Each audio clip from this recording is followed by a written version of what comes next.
I named myself Master P because I said I'm a master whatever I do. My two friends, I definitely felt I needed to step in. Master P wanted to be respected, and Pimp C wanted to be respected. To get both parties on one accord where the subject of respect, that was the solution. Every region in the South got its legends, some bold, some ruthless, and some straight up untouchable.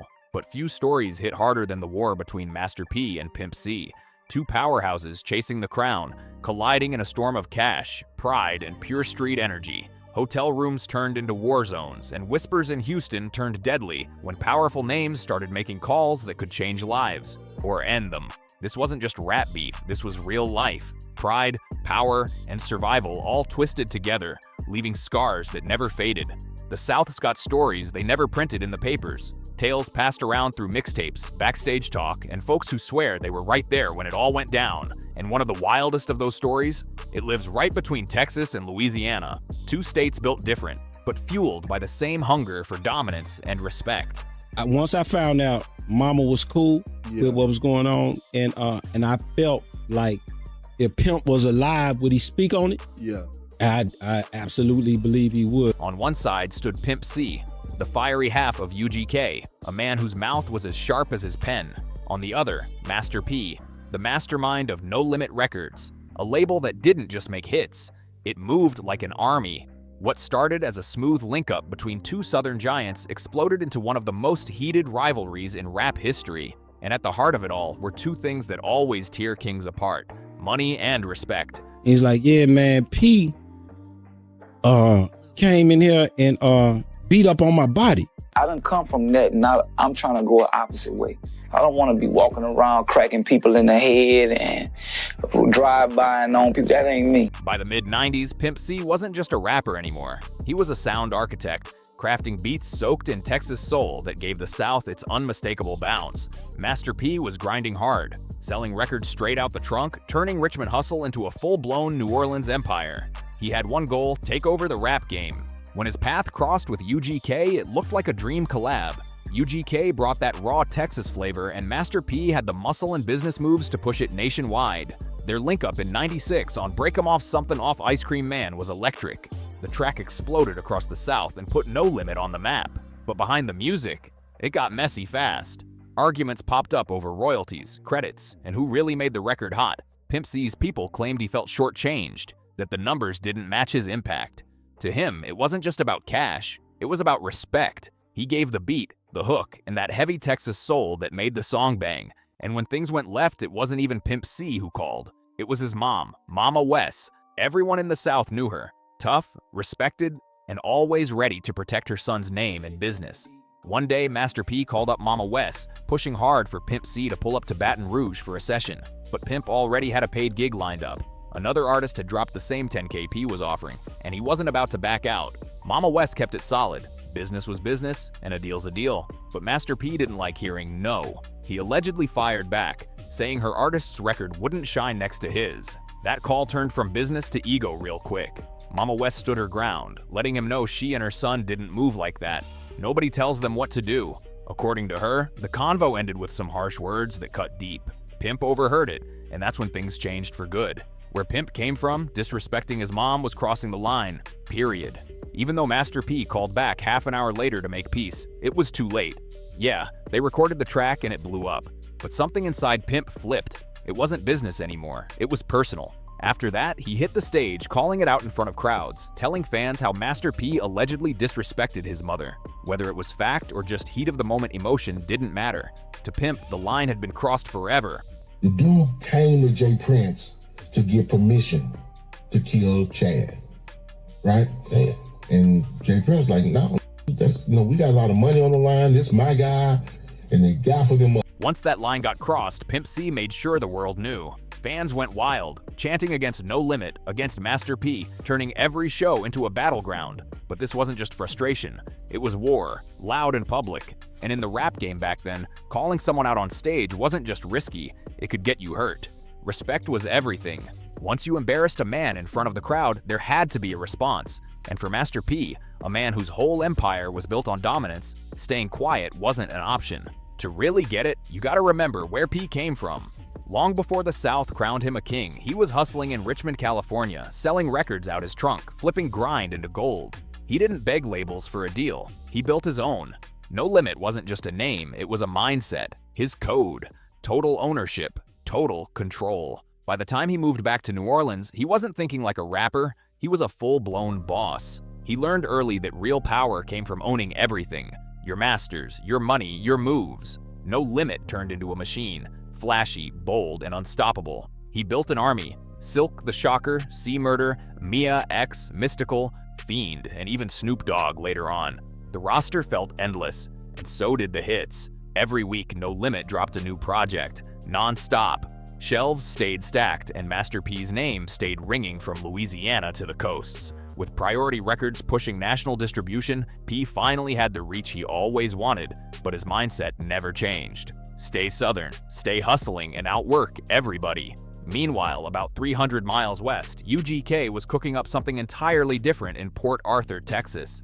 A small, gritty city far from Houston's flash. Pimp C and Bun B were creating a sound nobody had heard before. Pimp wasn't just rapping, he was producing, composing, building a new Southern identity.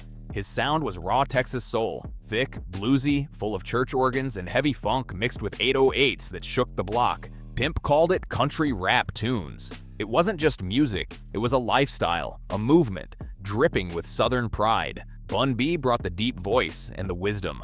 Calm, grounded, powerful. Pimp was the spark. Unpredictable, emotional, wild 1 minute, soulful the next. Together, they were unstoppable. Two sides of the same Southern coin. They didn't chase validation from New York or LA. They didn't need it. Their sound was real, born from Southern slang, street tales, and everyday struggle. And this is where UGK's road crossed with No Limit. By the mid-90s, P's empire was booming, and he was hungry for more collabs to tighten his grip on the South. UGK already had respect on lock in Texas and Louisiana. Their name carried weight, so when they linked up in '96 for Break 'Em Off Something, it felt like a Southern super team forming. Two powerhouses crashing together to shake the game. For a minute, it looked like both sides were winning. Mutual love, mutual shine. But deep down, they moved on totally different codes. Master P thought like a CEO. Business first, art second. It was always about power, ownership, and expansion. Pimp C, he was built from something else. Music, respect, and pride came first. Yeah, the money mattered, but not more than his name. Once those quiet phone arguments started spilling into the music, the streets woke up fast. Pimp C wasn't built to hold his tongue.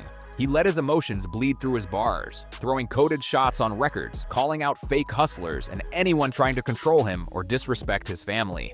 To the casual listener, it sounded like slick talk, but those in the know heard every jab aimed straight at Master P. And Pimp didn't care who caught the smoke. When he felt crossed, he let it fly. But Master P wasn't one to take hits quietly either. He clapped back his own way, not with diss tracks, but with dominance. No Limit's music, videos, and image all started to move like a military unit. Everything screamed power. P was showing he ran the South, no debate. No Limit moved like a machine. Polished, militant, powerful. Every beat hit like a drumline. Every hook felt like a war chant. From the tank logos to the camo album covers, everything screamed dominance. Master P didn't need to say names. His message was clear. We're bigger, stronger, untouchable. Against UGK's raw, muddy Texas soul, it felt like two different Souths were clashing. Gritty country blues versus a full-blown street empire. Fans picked sides fast. In Texas, people replayed Pimp's verses, whispering, "That one's for No Limit." Meanwhile, down in Louisiana, loyalty to Master P ran deep, and the split between both camps kept growing. By this point, Master P wasn't just a rapper. He was the symbol of New Orleans hustle. To his fans, he proved that street grind could flip into empire-level power. So when UGK threw slick bars and little jabs, No Limit supporters brushed it off, saying the Texas boys were just hating on the tank's rise. But truth be told, UGK didn't need to hate. They already owned the underground. Their name carried real credibility, the kind no marketing campaign could ever buy. UGK's sound was stitched deep into Texas car culture, blasting from candy-painted rides and bass-heavy trunks. Country rap tunes wasn't just music, it was a movement, a whole lifestyle soaked in pride, soul, and raw truth. So when Pimp C dropped subliminals, they weren't just disses, they were warnings. He wanted it known loud and clear. He wasn't anyone's artist for hire and definitely not anybody's soldier. If standing on that meant burning bridges, he'd strike the match himself. There's one show from that era fans still talk about. Before even rapping a bar, Pimp stopped the music cold and told the crowd about a hoe dude from Louisiana disrespecting his mama. The crowd lost it. Thousands started chanting Master P in unison. No codes, no hiding, just straight war energy. From that night on, every UGK verse that even hinted at a diss carried heavy weight. The tension was real. Texas versus Louisiana, underground versus empire. Each UGK record became an anthem for Texas pride, while every new No Limit release, packed with flashy visuals and big features, became proof that Master P was still untouchable. What started as two men clashing over money and respect had blown into a cultural war. The beef stopped being about music. It became the music. Every bar, every show, every rumor only made the divide grow deeper until the South itself was split. UGK or No Limit, there was no middle ground. After that wild Master P chant hit the streets, the line was crossed for good. There was no going back. And Master P's next move didn't come through records. It came in real life. According to Pimp C's family, close friends, and stories he later told himself, one night at the Residence Inn in Sugar Land, Texas, things went dark fast. Pimp was there working on Ridin' Dirty. His usual downtown spot was booked, so he took the Sugar Land room, not realizing he was deep in Master P's territory. That night, his door was kicked open. Masked men stormed in, and among them, reportedly, was Master P himself. They pinned Pimp down, and P, wearing gloves, allegedly started swinging, striking him with a pistol across the face and body. This wasn't a fight, it was a statement, a brutal warning. By the end of it, the story goes, P pulled off his mask, looked Pimp dead in the eye, and made sure he knew exactly who was behind it. The aftermath was rough. Pimp C ended up with a concussion and possibly fractured ribs, according to Mama Wes. The rap war had just turned physical, and the South would never see either man the same again. Pimp wasn't just hurt, he was shaken, realizing this had gone way past music. Where Pimp C came from, problems got handled man to man. Fair fight, win or lose. But getting jumped, held down, and beaten while restrained, that shattered every code he lived by. It wasn't just physical pain, it was straight humiliation. And the timing couldn't have been worse. UGK was deep in the process of making Ridin' Dirty, the album that would later define Southern rap. But after that night, Pimp couldn't focus. He was bruised, angry, and mentally all over the place. Studio sessions stopped cold, deadlines slipped, and the album got pushed back for months. Even his team admitted later. Pimp lost all drive for a while. It took healing, soul-searching, tropo, and pure willpower just to step back in the booth again. If that attack was supposed to end the feud, it backfired hard. Instead of closure, it poured gasoline on the fire. Pimp walked away feeling betrayed, disrespected, and stripped of his pride. The beef wasn't about business anymore, it was personal, written in blood and bruises. Down south, pride runs deep and tempers run hot. Words can turn violent real quick. And that's exactly what happened here. What started as business tension had turned into a dangerous emotional war between two powerful men, both too proud to ever back down. By the early 2000s, everything Pimp C had bottled up, the anger, the trauma, the paranoia, started eating him alive. He couldn't escape it. The hotel attack, the endless subliminals, the pressure of always being talked about in Southern rap beefs. It left him raw, restless, and on edge. He kept pushing through, still making music to keep UGK's spirit alive, but behind the scenes, his personal life was spiraling fast. Then came 2002, the year that changed everything. Pimp got hit with an 8-year sentence for aggravated assault after a heated altercation where a gun was allegedly involved. When that gavel dropped, it crushed the South. This wasn't just any artist, this was the voice that demanded respect for Southern rap, the man who gave country rap tunes its soul. Bun B refused to let his partner fade. He launched the legendary Free Pimp C movement. Mixtapes, teas, shoutouts. The phrase was everywhere. It became a rally cry that stretched from Houston to New York. Inside, though, love couldn't change the grind. Pimp refused protective custody, choosing to stay in general population. Standing tall, proud, and unbroken, just like he always lived. Behind bars, Pimp C became a legend, a folk hero. Inmates respected him, seeing proof that someone from their world could make it big and still keep it real. But prison didn't calm him down. It made his paranoia worse. After his release, he talked about how guards targeted him and how doing time in Texas meant constant pressure. Some people hated him, others wanted favors, and no one could be trusted. He kept writing rhymes, mentoring young artists, and keeping his creative spark alive. But deep down, he was boiling. Every betrayal replayed in his mind. Especially that hotel incident. To Pimp, the Master P story wasn't over. It was unfinished business. Meanwhile, the streets were buzzing.